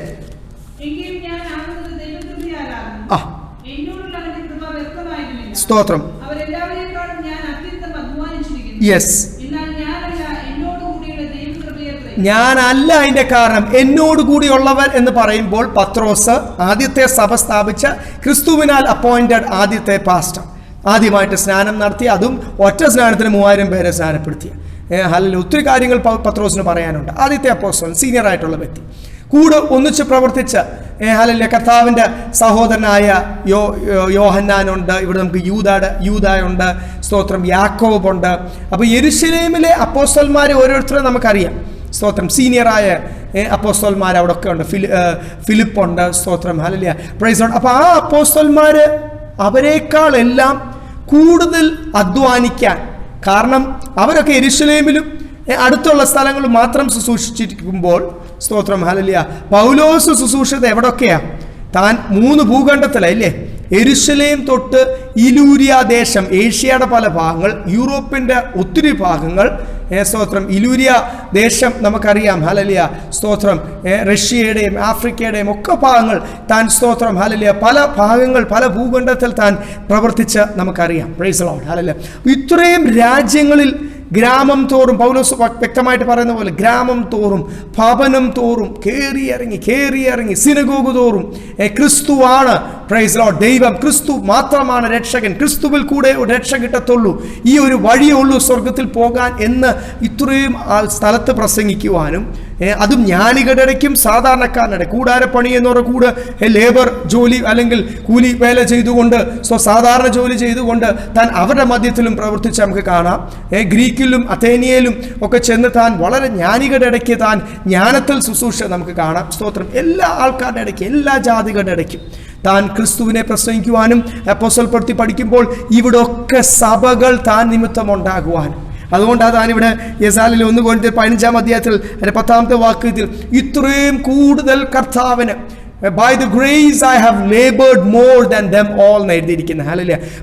യെരുശലേമിലുള്ള അപ്പോസ്തലന്മാരും എന്നെക്കാൾ സീനിയറായ കാര്യം, ലേറ്റായിട്ടാണ് പൗലോസ് ദൈവസന്നിധിയിൽ വന്നത്. അവരെപ്പോഴും പറയുന്ന ഒരു കാര്യമുണ്ട്, ഞങ്ങളൊക്കെ കർത്താവിൻ്റെ മഹിമ കണ്ട സാക്ഷികളാണ്. കാര്യം പുനരുദ്ധാനം, ക്രിസ്തു ഉയരത്തിലേക്ക് പോയപ്പോൾ അവരൊക്കെ എന്ത് ചെയ്തു? ആ ദൃശ്യം കണ്ടു. They saw Christ being glorified. Christ being resurrected into heaven. സ്വർഗത്തിലേക്ക് സ്വർഗാരോഹണം ചെയ്യുന്ന അവരെന്ത് ചെയ്തു? കണ്ടു. പക്ഷെ അതുപോലും കാണാൻ, കാര്യം അന്ന് കർത്താവിൻ്റെ ശത്രുവായിട്ട് നടന്ന പൗലോസ്, അന്ന്, സ്തോത്രം, ഹല്ലേലൂയ, താൻ ശൗലായിരുന്നു നമുക്കറിയാം. താൻ അതുപോലും ഹല്ലേലൂയ കാണുവാൻ, പ്രൈസ് ദി ലോർഡ്, യോഗ്യതയില്ല ഞാൻ. Yes, hallelujah. അതുകൊണ്ടാണ് താൻ പറയുന്നത് ക്രിസ്തുവിൻ്റെ കൃപയാൽ.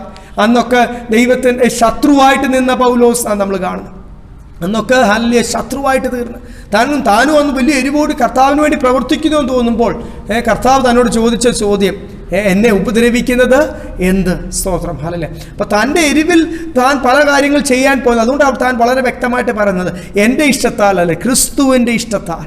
ഇവിടെ എഴുതിയിരിക്കുന്നു ക്രിസ്തുവിൻ്റെ കൃപയാൽ, by the grace of God. അപ്പോൾ തനിക്ക് ഒരു കാര്യം മനസ്സിലായി, ക്രിസ്തുവിൻ്റെ കൃപ കൂടാതെ ഒരു വിശ്വാസ ജീവിതം ജയാളിയായിട്ട് ജീവിക്കുവാനും കഴിയത്തില്ല, ശുശ്രൂഷ ചെയ്യുവാൻ, പ്രവർത്തിക്കുവാനും കഴിയത്തില്ല. അതുകൊണ്ടാണ് താൻ ഓരോ സഭയെ അനുഗ്രഹിക്കുമ്പോൾ തനിക്ക് പറയാനൊരു കാര്യമുള്ളൂ. ഇവിടെ 1 കൊരിന്ത്യർ 15-ാം അധ്യായത്തിൽ പറഞ്ഞു, by the grace of God, ഞാൻ ആകുന്നത് കൃപയാൽ മാത്രം. എത്ര പേർക്ക് ദൈവമക്കൾ, പലരും അതൊരു പറച്ചിലായിട്ട് പറയുന്നത്, ഖുർബാൻ എന്ന് യഹൂദന്മാർ പറയുന്ന പോലെ, കൃപയാൽ എങ്ങനെ സന്തോഷം, കൃപയാൽ സന്തോഷമായിട്ടിരിക്കുന്നത്, ഇങ്ങനെ ഒരു പറച്ചിലായിട്ട് പറഞ്ഞു പോകാതെ നമ്മൾ ശരിക്കും ഹൃദയത്തിൽ നിന്നാണോ പറയുന്നത്? നമ്മൾ ആരോഗ്യത്തോടെ ഇന്നായിരിക്കുന്നത്, ജീവനോടുകൂടി ഇന്നായിരിക്കുന്നത്. അനേകം ലജ്ജിക്കപ്പെട്ട സമയങ്ങൾ വന്നപ്പോൾ ലജ്ജിക്കാതെ നമ്മൾ ഇന്നായിരിക്കുന്നത്. സ്തോത്രം. നമ്മുടെ പല കാര്യത്തിലും കർത്താവ് പ്രവർത്തിച്ച് നമ്മളെ രക്ഷിച്ചത് നമുക്കറിയാം. സ്തോത്രം. ഹല്ലേലൂയ. നമ്മളിപ്പം പലപ്പോഴും എന്തോ ഇവിടെ വരെ എത്തി എന്ന് വിചാരിക്കുമ്പോൾ അല്ല, കർത്താവിൻ്റെ കൃപയാൽ. ഇത്രത്തോളം ജ്ഞാനം നമുക്ക് ഹല്ലേലൂയ നമ്മൾ നേടി എന്ന് വിചാരിക്കുമ്പോൾ അല്ല, കർത്താവിൻ്റെ കൃപയാൽ ദൈവം എന്നെ സ്വർഗീയ ജ്ഞാനത്താൽ നിറച്ചതുകൊണ്ട് എനിക്കും അത് മാത്രമേ പറയാനായിട്ടുള്ളൂ. നമുക്ക് ഓരോരുത്തർക്കും സ്തോത്രം ക്രിസ്തുവിൻ്റെ കൃപയാൽ ഈ സഭയെ അനുഗ്രഹിക്കുക. നിങ്ങൾ ആയിരിക്കുന്നത് എങ്ങനെയാണ്? കൃപയാലാണ്. കൃപയും സമാധാനവും നിങ്ങൾ ഇന്നത്തെ ദൈവദാസന്മാരാണ് എങ്ങനെ അനുഗ്രഹിക്കും? ഇത് GBU കൾച്ചറാണല്ലോ. ഓരോ SMS കഴിയുമ്പോൾ GBU, ഓരോ ഇമെയിലിൻ്റെ അകത്തും GBU. എന്തുവാ? ചുമ്മാതെ സംസാരിച്ചുകൊണ്ടിരിക്കുന്നു. ഗോഡ് ബ്ലസ് എന്തുവാ അവർ ഉദ്ദേശിക്കുന്നത്? ഭൗമികമായിട്ട് അങ്ങ് അനുഗ്രഹിക്കട്ടെ, പൂത്രികാശകത്തായിട്ട് ജോലി, നല്ല ജോലി, ഉയർച്ച ഭൗമികമായിട്ട്. സ്തോത്രം. ഹല്ലേലൂയ. പക്ഷെ അപ്പോസ്തലൻ പരിശുദ്ധാത്മാവിലെ അനുഗ്രഹിക്കത്തുള്ളൂ. കാര്യം അത് മാത്രമേ നിലനിൽക്കത്തുള്ളൂ, അത് മാത്രമേ സ്വർഗത്തോളം എത്തിക്കത്തുള്ളൂ. ആ രണ്ട് അനുഗ്രഹമാണ് എല്ലാ ലേഖനത്തിലും നമുക്ക് കാണാം. സ്തോത്രം. ഹല്ലേലൂയ. കൃപയാലും സമാധാനത്താലും. ഇനി 5ഉം 6ഉം വളരെ പ്രാധാന്യതയുള്ള വാക്യം, അതോട് നമുക്കൊന്ന് ചിന്തിക്കാം. യെസ്, 5ാമത്തെ വാക്യം. യെസ്.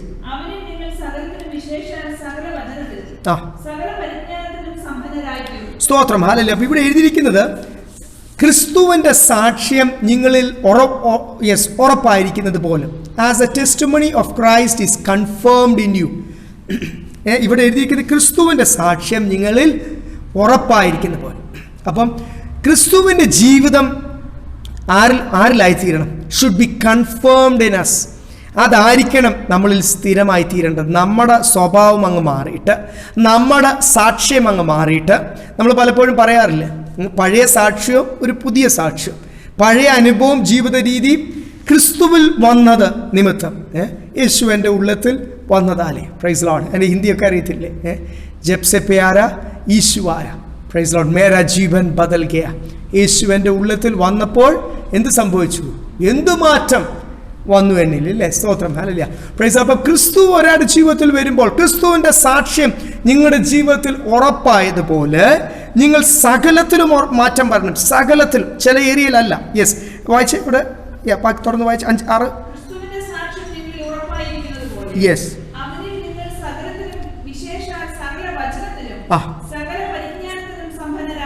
പ്രൈസ്. ഇവിടെ എഴുതിയിരിക്കുന്ന സകലത്തിലും നിങ്ങൾ സകലത്തിലും എന്ത് ചെയ്യണം? ഹല്ലേലൂയ. Praise Lord. സമ്പന്നരായി തീരണം. എന്തിലൊക്കെയാണ് വ്യക്തമായിട്ട് എഴുതിയിരിക്കുന്നത്? സകലത്തിലും എന്ന് എഴുതിയിട്ട് ഇൻ ഓൾ അട്ടറൻസ്, എല്ലാ വചനത്തിലും, പിന്നെ സകല പരിജ്ഞാനത്തിലും. ദൈവമക്കളെ, അതുകൊണ്ട് ആ ഓരോ സഭയോട് പറയുമ്പോൾ നിങ്ങൾ ജ്ഞാനത്തിലും പരിജ്ഞാനത്തിലും എന്തുണ്ടാകണം? Grow in knowledge, grow in wisdom. ക്രിസ്തുവിൽ വരുന്ന ഒരു വ്യക്തിക്ക് തീർച്ചയായിട്ടും നമുക്ക് എത്ര ദൈവമക്കളെ കാണാം, വർഷങ്ങളായി വിശ്വാസിയാണെന്നാണ് പറയുന്നത്. പക്ഷെ അവരോട് ഇടപെടുന്ന ജാതികളോട് പോലും ചോദിച്ചാൽ, കുടുംബക്കാരോട് പോലും ചോദിച്ചാൽ, സ്വന്തം കുടുംബത്തോട് പോലും ചോദിച്ചാൽ അവർ പറയും ഇത്രയ്ക്ക് പരിജ്ഞാനമില്ലാത്തൊരു മനുഷ്യൻ, അല്ല ഇത്രയ്ക്ക് പരിജ്ഞാനമില്ലാത്തൊരു സഹോദരി. അതെന്നെ അങ്ങനെ പറയുവാൻ കാരണം, ദൈവം കർത്താവ് പറയുന്നത് ഒരുവൻ ക്രിസ്തുവിലാണെങ്കിൽ, ഒരുവൻ ക്രിസ്തുവിൽ വളരുന്നുണ്ടെങ്കിൽ, ക്രിസ്തു അവൻ്റെ ഉള്ളിൽ വസിക്കുന്നുണ്ടെങ്കിൽ അവൻ സകല ജ്ഞാനത്തിലും വചനത്തിലും സകല പരിജ്ഞാനത്തിലും എന്തു ചെയ്യും? അവനൊരു പൂർണ്ണത വരും. ഗ്രോ, ബി എൻറിച്ച്ഡ് എന്ന് എഴുതിയിരിക്കുന്നു. സ്തോത്രം. ഹല്ലേലൂയ. സമ്പന്നരായിത്തീരും. എന്തായിത്തീരും? സമ്പന്നരായിത്തീരും. ഹല്ലേലൂയ. അതിലേക്ക് നമുക്ക് വരാം. Praise Lord. ഹല്ലേലൂയ. അപ്പോൾ എന്തിലൊക്കെയാണ് നമ്മൾ ആ പൂർണ്ണത പ്രാപിക്കേണ്ടത്? Be enriched. ഹല്ലേലൂയ. എന്തിലൊക്കെ പൂർണ്ണത? സകല വചനത്തിലും. ഏത് വചനം? കർത്താവ് നമ്മളോട് ഈ ദിവസങ്ങൾ സംസാരിക്കുന്ന ആ ദൈവാലോചന. പിന്നെ സകല പരിജ്ഞാനത്തിലും. ഹല്ലേലൂയ. ദൈവവചനത്തിൻ്റെ പരിജ്ഞാനം, ബൈബിളിനകത്ത് എഴുതിയിരിക്കുന്ന ദ നോളജ് ഓഫ് ക്രൈസ്റ്റ്, ക്രിസ്തുവിനെ പറ്റിയുള്ള ജ്ഞാനം, പരിജ്ഞാനം. പിന്നെ അതുപോലെ തന്നെ നമ്മുടെ സ്വഭാവം മാറുമ്പോൾ നമ്മുടെ സ്വഭാവം അങ്ങ് മാറി ക്രിസ്തുവിൻ്റെ അതേ ഭാവം ആ മാനേഴ്സിലും സംസാര രീതിയിലും നമ്മുടെ ആ പാരമ്പര്യ അളിഞ്ഞ സ്വഭാവങ്ങളൊക്കെ അങ്ങോട്ട് മാറിയിട്ട്, ആ ദുഷാട്ടിയ സ്വഭാവമൊക്കെ മാറിയിട്ട്, ആ സ്റ്റബേൺനെസ്സും എല്ലാവർക്കും ഉണ്ടല്ലോ, നല്ല സ്വഭാവങ്ങളും ഉണ്ട്. ഒത്തിരി പാരമ്പര്യമായിട്ട് കിട്ടിയ കുറേ അളിഞ്ഞ സ്വഭാവങ്ങളുണ്ട്, അത് ഈ തൊലിക്കകത്തുള്ളതാണ്. അതൊക്കെ അങ്ങോട്ട് മാറിയിട്ട് അവിടെ എഴുതിയിരിക്കുന്ന നിങ്ങൾ, പ്രൈസ് ലോർഡ്, ക്രിസ്തുവിൻ്റെ സാക്ഷ്യം നിങ്ങളിൽ സ്ഥിരമാകണം, അല്ലെങ്കിൽ the testimonies of Christ should be confirmed in you. അടുത്ത ഭാഗം ഇവിടെ എഴുതിയിരിക്കുന്നത് എന്തുവാ? സകല ജ്ഞാനത്തിലും, സകല വചനത്തിലും, ക്രിസ്തുവിൻ്റെ പരിജ്ഞാനത്തിലും നിങ്ങൾ എന്തായിത്തീരണം? ബി എൻറിച്ച്ഡ്, അല്ലെങ്കിൽ സമ്പന്നരായിത്തീരണം. അപ്പോൾ ഇംഗ്ലീഷ് പദമാണ് അവിടെ എൻറിച്ച് എന്ന് എഴുതിയേക്കുന്നത്. എൻറിച്ച് നമുക്കറിയാമല്ലോ, പല ഷാമ്പൂലൊക്കെ എഴുതിയേക്കുക enrich with vitamin E, enrich with ഇന്ന അലോയിവെറ, അല്ലെങ്കിൽ ഓരോ കാര്യങ്ങൾ. സ്തോത്ര. കാര്യം നമ്മുടെ മുടി പൊട്ടുന്നവർക്കാണെങ്കിൽ എന്തു അവിടെ വേണ്ടത്, മുടി ഉണങ്ങിയ മുടിയുള്ളവർ, ഡ്രൈ ഹെയർ ഉള്ളവർക്കാണെങ്കിൽ എന്ത് വെച്ചാൽ എൻറിച്ച് ചെയ്യേണ്ടത്, എഗ് യോക്ക് അല്ലെങ്കിൽ അത് ഇങ്ങനെയൊക്കെ എഴുതിയിരിക്കുന്നത് നമുക്കറിയാം. അതുപോലെ തന്നെ ചില ആഹാര പദാർത്ഥത്തിലൊക്കെ അപ്പം നമ്മുടെ ശരീരത്തിൽ ജീവിതത്തിൽ കുറവുള്ളത് ആ പ്രോട്ടീനും വൈറ്റമിൻസും ഒക്കെ വെച്ചിട്ട് അത് എൻറിച്ച് ചെയ്തിരിക്കുന്നതെന്ന് എഴുതി. അപ്പം നമ്മുടെ വീക്ക്നെസ്, നമ്മുടെ ബലഹീനത, നമ്മുടെ ക്ഷീണങ്ങൾ, എവിടെയൊക്കെ പരിജ്ഞാനത്തിലും വചനത്തിലും നമ്മുടെ ജീവിതത്തിൽ കുറവുണ്ടോ അതൊക്കെ വെച്ച് കർത്താവ് എൻറിച്ച് ചെയ്യുന്നു എന്ന് മൂലഭാഷയിൽ എഴുതിയിരിക്കുമ്പോൾ മലയാളത്തിലും എഴുതിയിരിക്കുന്നത് നിങ്ങളെ സമ്പന്നരാക്കി തീർക്കും. സ്തോത്രം. നമുക്ക് ഈ സമ്പന്നത അങ്ങോട്ട് ഓർക്കുമ്പോഴേ നമ്മുടെ വിചാരം എന്തുവാ, കർത്താവ് ഹല്ലേലൂയ പണം തരും എന്നുള്ള രീതിയിലാണ്. അല്ല, പ്രൈസ് ലോർഡ്, ഹല്ലേലൂയ. കൊരിന്ത്യർ ലേഖനത്തിൽ നമുക്ക് അറിയാവുന്ന ഭാഗമാണ്. ഹല്ലേലൂയ. ഒന്ന് വായിച്ചേ, 2 കൊരിന്ത്യർ 8:9 ഒന്ന് വായിച്ചാട്ട്. 2 Corinthians chapter 8 verse 9 അറിയാവുന്ന ഭാഗമാണ്. പക്ഷേ ഇത് വായിപ്പിക്കുവാൻ കാരണം ഒത്തിരി പേര് ഈ വചനം ദൈവദാസന്മാർ പോലും തെറ്റിച്ച് പഠിപ്പിക്കുന്നുണ്ട്. ഒന്ന് വായിച്ചാട്ട്. നമ്മുടെ കർത്താവായ യേശുക്രിസ്തു സമ്പന്നനായിരുന്നല്ലോ. യെസ്. അവന്റെ ദാരിദ്ര്യത്താൽ നിങ്ങൾ സമ്പന്നരാകേണ്ടതിന് പ്രൈസ് ലോർഡ്. നിങ്ങൾ നിമിത്തം ദരിദ്രനായി തീർന്ന കൃപ അറിയുന്നുവല്ലോ. Praise Lord. അപ്പോൾ ഇവിടെ എഴുതിയിരിക്കുന്നത് കർത്താവ് ഹല്ലേലൂയ നിങ്ങളെ സമ്പന്നരാക്കുവാൻ, തൻ്റെ ദാരിദ്ര്യത്താൽ നിങ്ങളെ സമ്പന്നരാക്കി തീർക്കുവാൻ അത് ലഭിച്ച കൃപ നിങ്ങൾ അറിയുന്നുവല്ലോ എന്ന് എഴുതിയിരിക്കുമ്പോൾ നമുക്ക് എന്തോ അത് മനസ്സിൽ എത്ര പേരാണെന്നറിയോ തെറ്റിച്ച് പഠിപ്പിക്കുന്നത്. ബാക്കിയൊന്നും അവർ പറയത്തില്ല. കർത്താവ് നിങ്ങളെ സമ്പന്നരാക്കുവാനാണ് ക്രൂശിൽ വന്ന് മരിച്ചതെന്നാണ് അവരത് അവസാനം വ്യാഖ്യാനപ്പെടുത്തുന്നത്. അങ്ങനെയാണോ? ഈ സമ്പന്നത തന്നെയാണ് നമ്മൾ ഇവിടെ ഈ വാക്യത്തിലും കൊരിന്ത്യർ ലേഖനത്തിൽ കാണുന്നത്. ക്രിസ്തുവിൻ്റെ സാക്ഷ്യം നിങ്ങളിൽ സ്ഥിരമാകുവാൻ ഒന്ന്. രണ്ടാമത് സകല വചനത്തിലും, സകല വചനം നിങ്ങൾക്ക് ഇഷ്ടമുള്ള വചനമല്ല, സകല വചനത്തിലും, യെസാലലിയ സകല പരിജ്ഞാനത്തിലും ക്രിസ്തുവിൽ, പ്രൈസ് ലോർഡ്, നിങ്ങളെ സമ്പന്നരാക്കുവാൻ. അപ്പം നിങ്ങൾക്ക് മനസ്സിലായില്ലേ കർത്താവ് വന്നത് എന്തിനാണ്? നിങ്ങളെ സമ്പന്നരാക്കുവാൻ. ലോകത്തിൻ്റെ സമ്പന്നതയല്ല ദൈവമക്കളെ, അതൊക്കെ പുഴു തിന്നും. ഹല്ലേലൂയ. അതൊക്കെ നശിച്ചു പോകുമ്പോൾ നിങ്ങൾ എന്തിൽ സ്വർഗീയ സ്വഭാവത്തിനും ആ പരിജ്ഞാനത്തിനും സ്വർഗീയ ജ്ഞാനത്തിലും സകലത്തിലും ക്രിസ്തുവിൻ്റെ തലയോളം എന്നാണ് നമ്മൾ എഫേസ്യ ലേഖനം 4-ാം അധ്യായത്തിലൊക്കെ പറയുന്നത്. Grow till the head of Christ in all areas of your life, അല്ലെങ്കിൽ സകല ജീവിതത്തിൻ്റെ എല്ലാ മേഖലയിലും ഹല്ലേലൂയ ക്രിസ്തുവിൻ്റെ തലയോളം വളരും. പലപ്പോഴും ഇവിടെ ഇത് കൊരിന്ത്യ സഭയോട് പറയാൻ കാരണം, കൊരിന്ത്യ സഭ തുടങ്ങുമ്പോഴേ അല്ലെങ്കിൽ ആ 1-ാമത്തെ ലേഖനത്തിൽ നമുക്ക് കാണുന്ന ഒരു കാര്യമാണ്, അവരൊരു കൃപാവരത്തിനും കുറവില്ലാത്ത സഭ. നമ്മൾ മുന്നോട്ട് വരുമ്പോൾ നമ്മളിവിടെ ആ തുടക്കത്തിൽ തന്നെ പഠിക്കാൻ പോവാം. കൊരിന്ത്യ സഭ എങ്ങനെയാണ് ഒരു കൃപാവരത്തിനും കുറവില്ലാത്ത സഭ. പക്ഷേ അവരുടെ ജീവിതത്തിൽ മറ്റുള്ള പല കുറവുകളുണ്ട്. ദൈവമക്കളെ, എൻ്റെ ജീവിതത്തിൽ ഇനി കൃപാവരങ്ങളെല്ലാം ഉണ്ട്, പക്ഷേ ദൈവസ്നേഹമില്ല, ജയാജീവിതമില്ല, ദീർഘക്ഷമ ഇല്ലെങ്കിൽ വല്ല കാര്യമുണ്ടോ? ഞാൻ വീണുപോകും. നിങ്ങൾക്കറിയാമല്ലോ, ഒരു അലൈൻമെൻറ്റ് പോയ വണ്ടി അല്ലെങ്കിൽ ഒരു ബാലൻസ് തെറ്റിയ എന്താണെങ്കിൽ പോലും എന്ത് ചെയ്യും? വീണ് പോകും. ഞങ്ങൾക്ക് ടീം വർക്കിന് ആദ്യം ഞങ്ങൾ ഉപയോഗിച്ചുകൊണ്ടിരുന്ന ഒരു മിനി ബസ് ഞങ്ങൾ ഓർക്കും. ആദ്യം ഉപയോഗിച്ചുകൊണ്ടിരുന്ന പഴയ വണ്ടിയാണ് ആയിരുന്നു. ആ വണ്ടി ഞാൻ അന്ന് ഓടിച്ചുകൊണ്ടിരുന്നത്. ആ തുടക്കത്തിൽ ഞങ്ങൾക്കറിയാം ഉപയോഗിച്ചുകൊണ്ടിരുന്ന ഒത്തിരി ഞങ്ങൾ പല പ്രാവശ്യം പല സംസ്ഥാനങ്ങൾ പോയിട്ടുണ്ട്. പക്ഷെ അതിനുള്ള ഒരു കുഴപ്പം, ചില സമയത്ത് അതിൻ്റെ ടൈറോഡ് റോഡുമായിട്ടൊക്കെ ഫ്രണ്ട് വീൽ ഒന്ന് ലൂസായിട്ട് അതിൻ്റെ ഫ്രണ്ട് വീലിൻ്റെ ബാലൻസ് അങ്ങ് പോകും. അപ്പം അല്പം ബാലൻസ് തെറ്റിയാൽ ഒരു സൈഡിൽ നേരെയും ഒരു സൈഡിൽ ചരിഞ്ഞുമൊക്കെ ഇരുന്ന് കഴിഞ്ഞാൽ പിന്നെ ഒരു 60 കിലോമീറ്ററിൻ്റെ മേളിൽ പോകുമ്പോൾ ഈ വണ്ടി ഇങ്ങനെ കിടന്ന് ആടും. അതൊരു ചില നീളം കൂട്ടുകയും ലോങ് ചേസസും ചില ഹൈറ്റ് കൂട്ടുകയും ഒക്കെ ചെയ്തൊരു വണ്ടിയായിരുന്നു. പ്രത്യേകം ബോഡി ചെയ്താൽ ട്രാവൽസായിട്ട് ബോഡി ചെയ്തൊരു വണ്ടി. അപ്പം അങ്ങനെ ബോഡി ചെയ്തുകൊണ്ട് അതിൻ്റെ ഈ ഹൈറ്റോട് കൂടുതലായതുകൊണ്ട് മണ്ട കിടന്നിട്ട് ഇങ്ങനെ കിടന്ന് ആടുന്നത് നമുക്കറിയാം. ഏതൊരു വാഹനമാണേലും ചില ടയറൊക്കെ ഇങ്ങനെ കിടന്ന് ബാലൻസ് തെറ്റി ഇങ്ങനെ അലൈൻമെൻറ്റ് തെറ്റി കിടന്ന് ആടുന്ന പുറയിൽ യാത്ര ചെയ്യുന്നവർക്ക് കാണാം. ആ വാഹനം കുറച്ച് കഴിഞ്ഞപ്പോൾ ഞാൻ ഈ വണ്ടിയുടെ മിനി ബസ്സിൻ്റെ അലൈൻമെൻറ്റ് മാറിയിട്ട് ഇങ്ങനെ സ്പീഡ് കൂട്ടുന്നതനുസരിച്ച് കുലുങ്ങുമ്പോൾ ഞാൻ ചെയ്യുന്ന ഒരു കാര്യമാണ്, ബ്രേക്ക് പിടിച്ച് ഒന്ന് സ്ലോ ആക്കും. 60-ൽ താഴെയാകുമ്പോൾ പിന്നെ ഒന്ന് നോർമലാകും. കാരണം ബാലൻസ് തെറ്റിയ വണ്ടിയാണേലും മനുഷ്യനാണെങ്കിലും ഇനി ബിൽഡിംഗ് ആണെങ്കിലും എന്ത് ചെയ്യും? ബാലൻസ് തെറ്റിയാൽ വീഴും. അപ്പോൾ കൊരിന്ത്യയിലെ ദൈവസഭയോട് പറയുക, നിങ്ങൾ ചില ഏരിയയിൽ കൃപാവരങ്ങൾ ഉണ്ടെന്ന് പറഞ്ഞപ്പോൾ ചിലർ പറയും എനിക്ക് ഭയങ്കര വിശ്വാസമാണ്, പക്ഷെ ജീവിതത്തിൽ ബാക്കിയുള്ള കാര്യത്തിന് വിശുദ്ധി ഇല്ലെങ്കിലോ, സത്യം ജീവിതത്തിൽ ഇല്ലെങ്കിലോ ഭയങ്കര വിശ്വാസമാണ്, രോഗശാന്തിയിലായിരിക്കും അല്ലെങ്കിൽ വേറെ വിഷയത്തിലായിരിക്കും കർത്താവ് പ്രവർത്തിക്കും. പക്ഷെ ജീവിതത്തിൽ മറ്റുള്ള ഏരിയ കുറവുകളുണ്ടെങ്കിൽ എന്ത് സംഭവിക്കും? വീണുപോകും. സ്തോത്രം. ഹല്ലേലൂയ. കൊരിന്ത്യ സഭയെ ഓർപ്പിക്കുക. അപ്പോൾ നമ്മൾ എന്ത് ചെയ്യണം? ക്രിസ്തീയ ജീവിതം എന്ന് പറഞ്ഞൊരു ബാലൻസ് ജീവിതം. ചിലർക്ക് പ്രാർത്ഥന മാത്രമായിരിക്കും, കാര്യമില്ല ദൈവമക്കളെ. ചിലർക്ക് എപ്പോഴും ആരാധന മാത്രമായിരിക്കും, ചിലർക്ക് പാട്ട് മാത്രമായിരിക്കും, ചിലർക്ക് സങ്കീർത്തനം മാത്രമായിരിക്കും, ചിലർക്ക് വചനം മാത്രമായിരിക്കും, പരിശുദ്ധാത്മാവിലുള്ള ആരാധന കാണത്തില്ല. സ്തോത്രം. കാര്യമില്ല. ഹല്ലേലൂയ. ചിലർക്ക് ഉപവാസം മാത്രമായിരിക്കും, പക്ഷെ പ്രവർത്തനം കാണത്തില്ല. ചില ദൈവദാസന്മാർ എനിക്കറിയാം പ്രെയർ വാക്കും പ്രെയർ ടവറും ചെയിൻ പ്രെയറും ഒക്കെ ആയിട്ട് ഇരുന്നങ്ങ് പ്രാർത്ഥിക്കും, പ്രവർത്തിക്കത്തില്ല. വല്ല കാര്യമുണ്ട്? ആ ദേശത്ത് ക്രിസ്തുവിൻ്റെ നാമം അവിടെ ഉയരൂ. എത്ര പ്രാർത്ഥിച്ചുകൊണ്ട് നടന്നാലും ഹല്ലേലൂയ, ഒരാളോട് സുവിശേഷം പറഞ്ഞില്ലെങ്കിൽ, അവരുടെ വീട്ടിൽ സന്ദർശിച്ചില്ലെങ്കിൽ ആ വ്യക്തി ക്രിസ്തുവിൻ്റെ സന്നിധിയിലേക്ക് വരൂ. അപ്പോൾ നമ്മൾ പ്രാർത്ഥിക്കുകയും വേണം, എന്ത് ചെയ്യണം? പ്രവർത്തിക്കുകയും വേണം, ഉപവസിക്കുകയും വേണം, ഹല്ലേലൂയ, വചനം ധ്യാനിക്കുകയും വേണം, വിശ്വാസവും വേണം, പ്രത്യാശയും വേണം, ദൈവസ്നേഹവും വേണം, കൂട്ടായ്മയും വേണം. Price the Lord, hallelujah. അപ്പോൾ ക്രിസ്തീയ ജീവിതം ഒരു ബാലൻസ് ജീവിതമാണ് ഇവിടെ. ഹല്ലേലൂയ. അപ്പോസ്തലൻ കൊരിന്ത്യർ സഭയെ ഓർപ്പിച്ചുകൊണ്ടിരിക്കുന്നത് അവിടെ ഇവിടെ എഴുതിയിരിക്കുന്ന 5-6 ഞാൻ ഒന്നുകൂടെ ഓർപ്പിക്കുക. ക്രിസ്തുവിൻ്റെ സാക്ഷ്യം നിങ്ങളിൽ സ്ഥിരമാകണം. The testimonies of Christ should be confirmed in you. പിന്നെ എഴുതിയിരിക്കുന്ന 5-ാമത്തെ വാക്യം, സ്തോത്രം, hallelujah, that you may be enriched in everything by him. ആരാലാണ് ഈ പൂർണ്ണത പ്രാപിക്കേണ്ടത്? സമ്പന്നരാകേണ്ടത് ആരാലാണ്? ക്രിസ്തുവിനാലാണ് സമ്പന്നരാകേണ്ടത്. എന്തിലൊക്കെയാ? In all utterance and in all knowledge. ക്രിസ്തു നിങ്ങളോട് സംസാരിക്കുന്ന എല്ലാ വചനത്തിലും, ദൈവാലോചനയിലും, അതേ സമയത്ത് എല്ലാ ജ്ഞാനത്തിലും പരിജ്ഞാനത്തിലും. ദൈവമക്കളെ, ഹല്ലേലൂയ, നമ്മൾ പ്രൈസ് ദി ലോർഡ് പണ്ട് എങ്ങനെയായിരുന്നോ കുഴപ്പമില്ല, പക്ഷെ ഒരുവൻ ക്രിസ്തുവിലാകുമ്പോൾ അവനൊരു പുതിയ സൃഷ്ടിയെ. ഞാൻ നേരത്തെ ഓർപ്പിച്ചില്ല, നല്ല മനോഹരമായ പഴയ പാട്ടുകൾ. ജബ്സെ പ്യാര ഈശുവായ മേരാ ജീവൻ ബദൽ ഗയാ. സ്തോത്രം, ഹല്ലേലൂയ. യേശുവൻ ഉള്ളത്തിൽ വന്നതാലേ എന്തുമാറ്റം, സ്തോത്രം, വന്നു എന്നിൽ. യേശുവൻ ഉള്ളത്തിൽ വന്നതാലേ, യേശുവൻ ഉള്ളത്തിൽ വന്നതാലേ എന്തുമാറ്റം വന്നുവെന്നിൽ, തന്നെ ഞാൻ ഉള്ളത്തിൽ ഏറ്റതാലേ, തന്നെ ഞാൻ ഉള്ളത്തിൽ ഏറ്റതാലേ എന്തുമോദം വന്നുവെന്നിൽ. അപ്പം ക്രിസ്തു ഒരാളുടെ ജീവിതത്തിൽ വരികയും ആ വചനങ്ങൾ അതിൻ്റെ പൂർണ്ണതയിൽ നമ്മുടെ ജീവിതത്തിൽ പ്രവർത്തിക്കുകയും ചെയ്യുമ്പോഴാണ് നമ്മളിപ്പോൾ വചനം വായിച്ചപ്പോൾ that you B enriched in everything. സ്തോത്രം, ഹല്ലേലൂയ, പ്രൈസ് ദി ലോർഡ്. ആ ഒരു നമ്മുടെ ബലഹീനതകൾ, കുറവുകൾ, ക്ഷീണങ്ങളൊക്കെ മാറ്റി കർത്താവ് നിങ്ങളെല്ലാം ഈ വചനത്താൽ അനുഗ്രഹിക്കട്ടെ. കുറവായ ഏരിയകളൊക്കെ കർത്താവ് പണിയട്ടെ. ആ സ്വർഗീയ പണിക്കായിട്ട് നമ്മൾ തന്നെ ദൈവസന്നിധിയിൽ നമ്മളെ സമർപ്പിക്കാം. ദൈവവചനത്താൽ നിങ്ങളെ അനുഗ്രഹിക്കട്ടെ.